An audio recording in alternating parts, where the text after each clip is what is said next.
अस्सलामुअलैकुम my beautiful YouTube family. I wish आप लोग बिल्कुल ठीक ठाक होंगे और आप लोगों का रमज़ान भी अच्छा गुजर रहा होगा। रमज़ान में रूटीन जो होती है नॉर्मल खाने पीने की काफ़ी डिफरेंट हो जाती है और हम लोग मोस्टली अफ्तारी में पकोड़े और इस तरह की फ्राइंग चीज़ें खा खा के पूरा महीना थोड़ा सा दिल भी भर जाता है। सो आज मैंने डिसाइड किया कि क्यों ना कोई सब्ज़ी बनाई जाए, क्योंकि मोस्टली अगर आप खाना बनाते हो तो वो भी खाना गोश्त या चिकन इसी तरह की कोई ना कोई चीज़ होती है। सो मेरा दिल था कि आज कोई सब्ज़ी बनाती हूँ। सो मैं मेथी आज बनाने लगी हूँ। मेथी थोड़ी सी ट्रिकी सब्ज़ी है, ना सिर्फ बनाने के लिए बल्कि उसको बाय करना भी एक आर्ट ही है। मेथी का सबसे पहले तो ये है कि अगर वो आपने अच्छे से ख़रीदी नहीं और अगर अच्छे से पकाई नहीं तो वो पूरी सब्ज़ी कड़वी हो जाएगी जब आप उसको पकाएंगे और बिल्कुल बेकार चली जाएगी। सो इसलिए जब मेथी बाय करने लगें तो ख़्याल रखें कि टहनियाँ जो होती हैं उसकी शाखें वो बिल्कुल पतली पतली नाजुक कमज़ोर सी हों। उससे ये होता है कि वो मेथी काफ़ी फ़्रेश होती है और मेथी का तो ये है कि वो पत्ते पत्ते ही या नरम जो टहनियाँ होती हैं उनको ही अलग करना होता है। जैसे कि मेरे व्लॉग में आप देख भी रहे हैं कि मैं टहनियाँ साइड्स पे रखती जा रही हूँ और मेथी के जितने भी पत्ते और नरम शाखें हैं वो एक साइड पे उनको इकट्ठा करके रख रही हूँ। बाद में इसको मैं कट करूँगी और फिर पूरा प्रोसेस आप लोग मेरे इस वीडियो में देखेंगे कि मैंने किस तरह से मेथी बनाई है। और अगर इसी प्रोसेस को आप फॉलो करें तो मेथी बहुत ही ज़बरदस्त मज़े की, बिल्कुल भी कड़वी नहीं होगी। मेथी हेल्थ के लिहाज से भी बहुत अच्छी सब्ज़ी है, कभी कभार ज़रूर खानी चाहिए क्योंकि होती तो ये थोड़ी मेहनत तलब सब्ज़ी है, काफ़ी टाइम लगता है, लेकिन सेहत के लिए बहुत अच्छी है।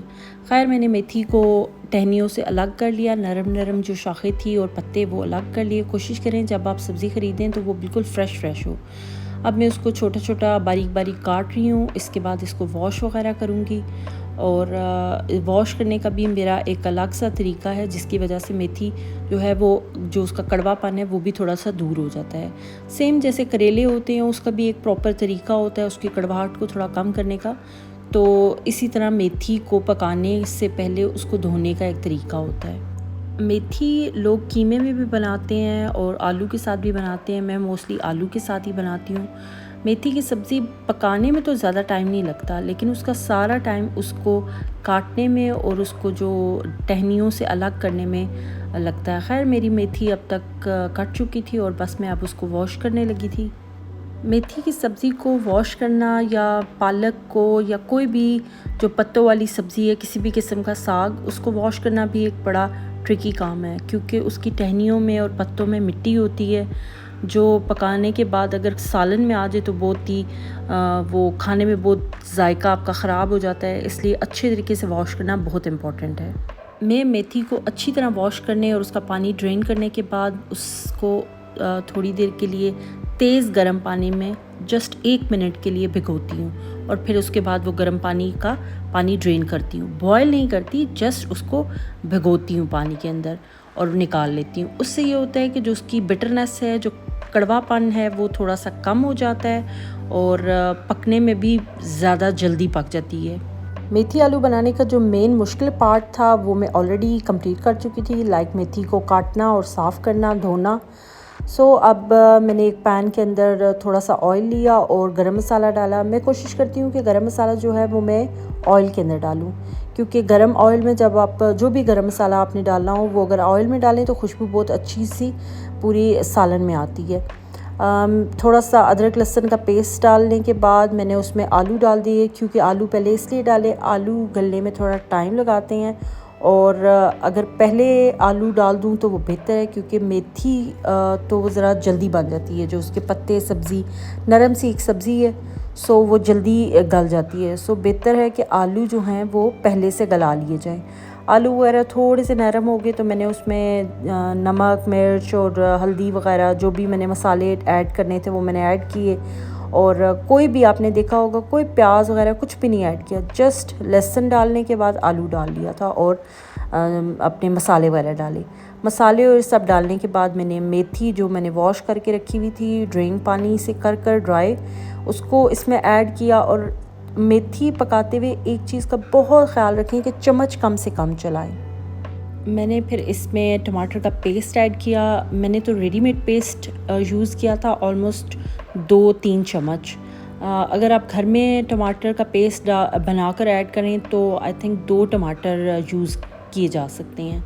मुझे ज़रा आइडिया इसलिए नहीं हो रहा क्योंकि मैंने रेडीमेड टमाटर का पेस्ट यूज़ किया था, वो ज़रा थिक भी होता है इसलिए।